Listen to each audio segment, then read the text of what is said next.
Hi, my name is Shana Francesca, founder and CEO of Consonate, and I want to talk to you a little bit about why intention is important and what it has to do with life design. First, we have to start by getting curious. All design starts there. We have to be willing to ask ourselves what we want to be possible and say it out loud, to let possibility take up space in our life. Curiosity is like the tick marks on a compass with infinite possibilities. Intention sets direction, like establishing north. We can't really set a direction until we know where we want to go. So intention and curiosity work hand in hand. Intention can be described this way. If your car is dirty and you take it to the car wash, you have options. You can get an exterior wash entire detail. You can have your full car detailed inside and out. There are numerous options in between. All of them are going to clean the car, but each one applies a different way of achieving something and different levels of cleanliness. Intention allows us to decide what best serves our particular needs and works with our current access to resources. We are doing the same thing, cleaning the car. What changes is how. This is why I say designing your life is not about doing more. It's about being more intentional with what you are already doing. You are already living your life, so let's get more intentional about how. Setting our intention or establishing direction starts with writing the story we want our life to tell. When I talk about writing the story we want our life to tell, it does not need to be a perfectly crafted, neat and tidy story, especially not at first. Start with a rough draft, a very rough draft. You do not start by writing a published book with the final version. Every word or thought does not make the cut. You start with a rough draft and some notes, some thoughts, some ideas on plot lines. I think it is really beneficial exercise to start with writing our story from a place of no limitations. Let what wants to come out of us come out and just write it all down. Surprise ourselves at our boldness. Create our story from a place of no limitations. Ask ourselves what story is living inside of us but seems impossible. Then you can start to make ordinary, everyday actions based on your current access to resources and information, while knowing that living from a place of intention and fostering your curiosity will embolden you to seek out new and different information and eventually provide access to more resources. For example, if you want to grow in your career and move up inside of your company, the company you currently work for, perhaps your no limitation story is you want to be CEO. You want to lead to make a greater impact and be a part of creating a more diverse and inclusive corporate culture. You might take a look at how and who you are networking and connecting with. If currently most of the networking you do is external, meaning you are building your network mostly with people outside of your organization, by getting clear that you want to grow where you are, you would begin to allocate some of the time you spend networking to connecting with more people inside the company. Or perhaps you don't currently do much networking.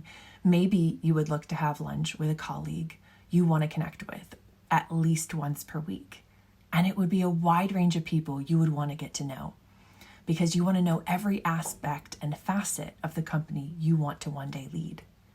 Maybe you are already a C-suite level or perhaps are already a CEO, but your intention is to lead an organizational cultural shift.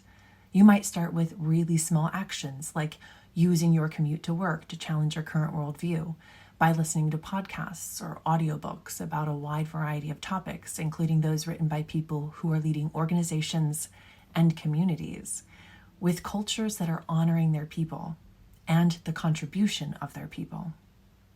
You might surround yourself with people who have been doing this work for generations, like women in marginalized communities, and lift them up inside your organization or support their businesses, hiring them as consultants and or coaches. You cannot expect change to happen if everyone around you looks like you, thinks like you, and shares your opinion. You might look to connect with small business owners who are more agile and more likely on the cutting edge of creating healthy working cultures. No matter what you are looking to do with your career, you might also look to connect with people a bit further along and seek mentors and get to know how people came to work at the company they work for, how they moved up inside of it, what they have learned along the way. Did they carve out a position for themselves, or was the position they work in already established inside the company? Do they wish they had more flexibility, Or do they feel fulfilled in their current position? This type of knowledge is critical to anyone inside of or leading an organization.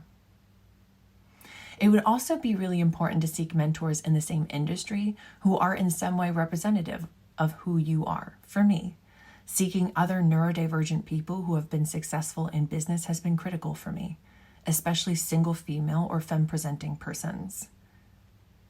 There are a good number of famous persons and celebrities and successful leaders who are publicly neurodivergent, although at times I have found it really challenging to connect with people immediately around me who are successful and neurodivergent.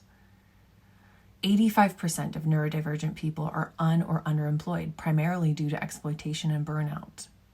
But I have now found several, and oddly enough, I found them through social media, through Clubhouse, TikTok, and LinkedIn. And by asking to connect with them via Zoom or in real life, I've been able to form community around myself and others with a diverse group of people from all over the world. And it has provided a lot of clarity for me, opening up doors to what is possible.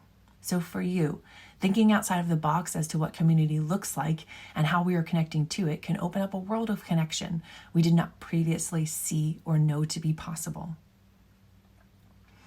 Intention empowers our actions. We can start to let go of things that are keeping us busy and get clear on what action aligns with our intention, with our purpose, and eliminate that which was filling our time but not truly fulfilling. It allows us to take back our time and energy and focus it to where we want to go, ultimately giving us more time for the things that bring us joy and fulfillment. So to bring it all back to the beginning, getting curious allows us to open up to what is possible, and intention is the tool that empowers us to create more joyful, connected lives, to design our lives. So are you ready to design your life? Please check out Life Design Workshops on our website, www.consonate.world. Our next workshop weekend is October 22nd and 23rd. We're also adding a one-day intensive on December 10th that will be conducted hybrid, in person, and through Zoom. Workshops will be held at the gorgeous offices of VoIP Doctors in Cherry Hill, New Jersey. I hope you join me, that you join us.